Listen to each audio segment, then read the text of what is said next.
सरकारी लाडक्या बहिणींकडून वसुली 8,000 सरकारी बहिणींनी लाटला फाटला फायदा सरकारला लावला सरकारी कर्मचाऱ्यांनी 15 कोटींचा चुना। महाराष्ट्राचा मदत निधीसाठी केंद्राकडे कठोर पाठपुरावा। मुख्यमंत्री देवेंद्र फडणवीस नवी दिल्लीच्या दौऱ्यावर तर केंद्रीय मदत वेगाने मिळवण्यासाठी प्रयत्नांना वेग। राज्य आपत्ती व्यवस्थापन विभागाची मदत पुरी पडणार नाही, केंद्रानं सढळ हाताने मदत करावी, महायुतीचे अमित शहांना पत्र।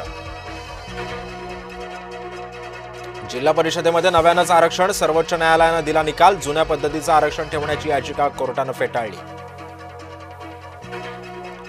सनातन संस्था दहशतवादी संघटना नाही, न्यायालय सनातनावर बंदी घालण्यास न्यायालयाचा नकार, तर सनातन संस्थेवरील किटाळ दूर। जपानला गेलेले उदय सामंत विरोधकांच्या निशाण्यावर, दौऱ्यावरून परतल्यावर उदय सामंत छत्रपती संभाजीनगरला जाणार। पुरामुळे संभाजीनगरमध्ये औद्योगिक वसाहतींचं भारी नुकसान, मंत्री उदय सामंत घेणार उद्योग समितीचा आढावा। पंतप्रधानांनी महाराष्ट्रातील शेतकऱ्यांना कर्जमुक्त करावं, अन्यथा रस्त्यावर उतरू, आमदार उद्धव ठाकरेंचा इशारा। मराठवाड्याच्या पूर पाहणी दौऱ्यानंतर बोलले उद्धव ठाकरे। दिवसभर पायपीट झाल्यानं अजित पवारांची चिडचिड, जो काम करतो त्यालाच बोलता। कर्जमाफीच्या मुद्द्यावरून अजित पवार पूरग्रस्त शेतकऱ्यांवर भडकले। ठाकरे गटाचे लोकासांगे ब्रह्मज्ञान, स्वतः कोरडे पाषाण, मदत वाटपावर फोटो लावण्याची टीका भोवली। कोकणात पूरग्रस्तांना मदत वाटताना लावले होते उद्धव ठाकरेंचे फोटो।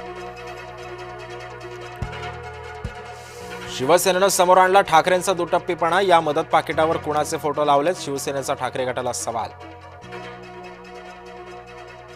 जालन्यातील नुकसानग्रस्त शेतकऱ्यांचं टोकाचं पाऊल, जिल्हाधिकाऱ्यांच्या दालनामध्ये पेट्रोल टाकून आत्मदहनाचा प्रयत्न, अंकुश काकडे नावाच्या शेतकऱ्याला पोलिसांनी घेतलं ताब्यात। सोनम वांगचुक यांनी आंदोलन गुंडाळलं, वांगचुक यांच्या आर्थिक व्यवहाराची चौकशी विनाकारण छळ होत असल्याची वांगचुक यांची तक्रार।